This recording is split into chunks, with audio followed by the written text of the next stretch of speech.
ராதாபுரம் சட்டமன்ற தொகுதி பாஜக வேட்பாளர் எஸ்.பி. பாலகிருஷ்ணன் வள்ளியூரில் உள்ள தலைவர்களுக்கு மாலை அணிவித்து மரியாதை செலுத்தினார். நெல்லை மாவட்டம் ராதாபுரம் சட்டமன்ற தொகுதி பாஜக வேட்பாளராக நெல்லை தெற்கு மாவட்ட துணைத் தலைவர் பாலகிருஷ்ணன் அறிவிக்கப்பட்டார். சென்னையிலிருந்து ராதாபுரம் சட்டமன்ற தொகுதிக்கு உட்பட்ட வள்ளியூருக்கு வந்த அவருக்கு தேசிய ஜனநாயக கூட்டணி கட்சி நிர்வாகிகள் பட்டாசு வெடித்து மாலை அணிவித்து உற்சாக வரவேற்பு அளித்தனர். இதைத் தொடர்ந்து வள்ளியூரில் அமைந்துள்ள நேதாஜி சுபாஷ் சந்திரபோஸ், பசும்பொன் முத்துராமலிங்க தேவர், அம்பேத்கர், காமராஜர் உள்ளிட்ட தலைவர் சிலைகளுக்கு எஸ்.பி. பாலகிருஷ்ணன் மாலை அணிவித்து மரியாதை செய்தார். பின்னர் பேட்டியளித்த அவர், கன்னியாகுமரியில் கடலில் வீணாக கலக்கும் தண்ணீரை பம்பிங் செய்து ராதாபுரம் தொகுதிக்கு கொண்டு வந்து விவசாயம் செழிக்க நடவடிக்கை எடுக்கப்படும் என தெரிவித்தார்.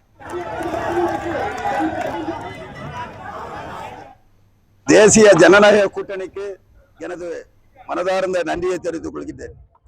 ஏனென்றால் இந்த தேசிய ஜனநாயக கூட்டணி அமைத்து தமிழகத்திலே ஒரு ஆட்சி மலர வேண்டும், எடப்பாடியார் அவர்கள் ஆட்சியிலே இந்த தமிழகம் நல்ல ஒரு செழிப்பை அடைய வேண்டும் என்ற நோக்கத்தோடு இந்த ஜனநாயக கூட்டணி அங்கே அமைந்துள்ளது.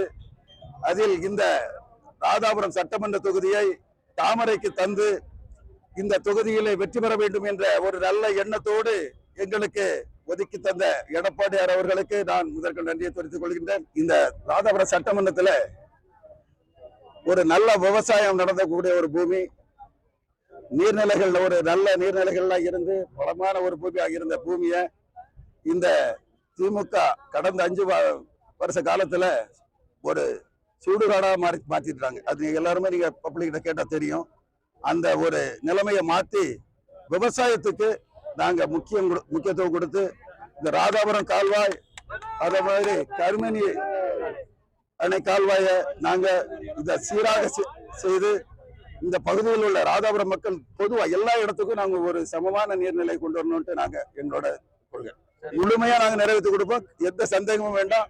இதனால காமராஜர் ஆட்சியில ஒரு 17,000 ஏக்கர் பயன்பெற்ற இடத்த நாங்க அதை 34,000 பார்த்து நாங்க செய்து கொடுப்போங்கிறது எங்களோட கோரிக்கை.